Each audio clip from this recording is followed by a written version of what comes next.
کہاں ہے کہ آپ کے جو چیئرمین پی ٹی آئی وہ کہہ رہے ہیں کہ سائفر تو گم ہو گیا ہے، ان کو تو پتہ ہی نہیں ہے. انہوں نے کہا کہ آپ پرنسپل سیکرٹری کو بلائیں کہ یہ سائفر کہاں ہے. جہاں تک ہماری اطلاعات ہے کہ وہ سائفر وزیر خارجہ کے دفتر میں اس ٹائم موجود ہے، سائفر گما نہیں ہے. یہ ہم پر جھوٹا الزام لگا رہے ہیں. عمران خان کے پاس روٹین کی 100 سے زیادہ 200 فائلیں وزیر اعظم ہاؤس میں آتی تھیں.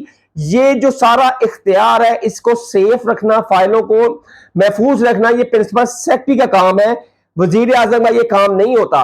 لہٰذا آپ اس وقت کے سیکرٹری خارجہ اور اس وقت کے پرنسپل سیکرٹری اور کابینہ کو مدعو کریں، ان کو نوٹس بھیجیں اور وہ بھی اس کیس کا حصہ بنے. اور اس میں فیصلہ محفوظ کیا. 4 گھنٹے کے یہ دلائل تھے جس میں مختلف وکیلوں نے اپنے دلائل دیے اور 2:15 بجے کے بعد یہ فیصلہ محفوظ ہوا ضمانت کا کہ ضمانت ملے گی یا نہیں ملے گی چیئرمین پی ٹی آئی اور vice chairman P T I کو.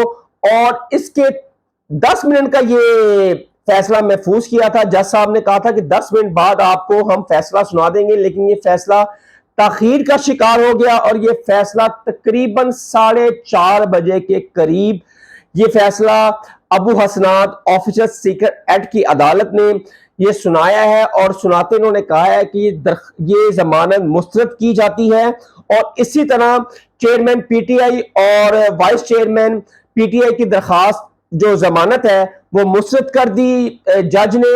اور اب 26 تاریخ کو یہ ڈیٹ ہے نیکسٹ اس کی سائفر کی، کیونکہ کل جو سائفر کی ہیرنگ ہوئی اس میں جج صاحب نے ان کو 26 تاریخ تک دونوں ملزمان کو جوڈیشل کر دیا اور آج بھی ان کی ضمانت مسترد کر دی اور 26 تاریخ کو چیئرمین پی ٹی آئی اور vice chairman P T I کو دوبارہ پیش کیا جائے گا.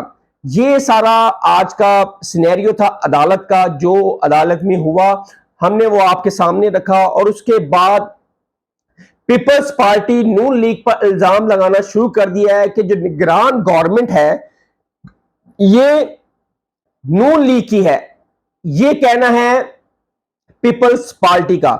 کہتی یہ ٹھیک ہے، آپ کو یاد ہے کہ کے پی کے میں بھی اسی طرح کا ہوا تھا کہ بہت ساری جو پارٹیاں تھیں وہ کہتی تھی کہ یہ جے یو ایف کی گورنمنٹ ہے، یہ نگران گورنمنٹ نہیں ہے. اور کچھ مہینے بعد آپ نے دیکھا کہ 20 وزراء نے استعفے دے دیے اور الیکشن کمیشن نے اس پہ نوٹس لے کر 20 افسران کے استعفے لے لیے وزیروں کے.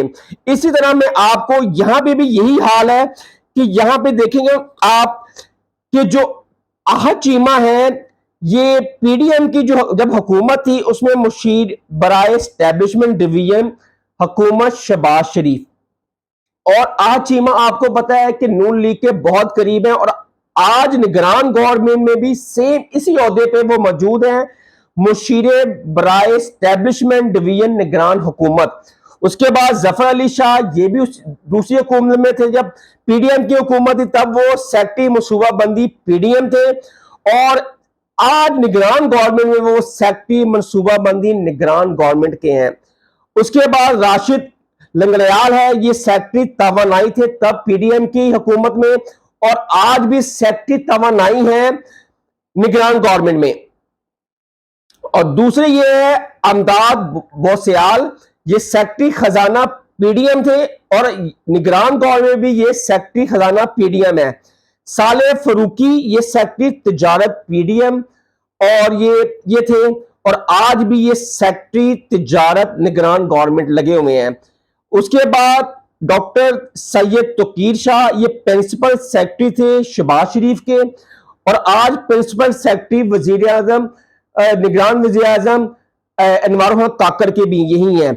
یہ تقریباً 8 جو لوگ ہیں یہ سابقہ گورنمنٹ میں موجود تھے اور آج نگران گورنمنٹ میں بھی یہ 8 کے 8 موجود ہیں. اور ایک اور اضافہ ہو گیا فواد حسن فواد کا، ان کو وزیر میرے خیال سے ان کو جو وزارت دی جا رہی ہے وہ منصوبہ بندی نجکاری کی دی جا رہی ہے، اس پر نوٹیفیکیشن بھی جاری ہو گیا ہے، صدر پاکستان نے اس پر نوٹیفیکیشن جاری کر دیا ہے، ان کو وفاقی وزیر نجکاری بنانے کا فیصلہ کر لیا ہے. وہ بھی نون لیگ کے بہت قریب ہے فواد حسن فواد، یہ نواز شریف کے دور میں پرنسپل سیکرٹری بھی رہ چکے ہیں، نواز شریف کے اور شہباز شریف کے بھی یہ پرنسپل سیکرٹری رہ چکے ہیں۔ اس طرح پیپلز پارٹی کی کسی حد تک کہنا یہ درست ہے کہ یہ نگران گورنمنٹ نہیں، یہ نون لیگ کی گورنمنٹ ہے۔ یہ آج کا اور یہ ہمارا یہ ولاگ تھا۔ اگر آپ کو میرا ولاگ پسند آیا ہو، اس کو لائک، سبسکرائب اور شیئر ضرور کیجئے گا۔ حسن شہباز کو نیکسٹ ولاگ کے لیے اجازت دیں۔ اللہ حافظ۔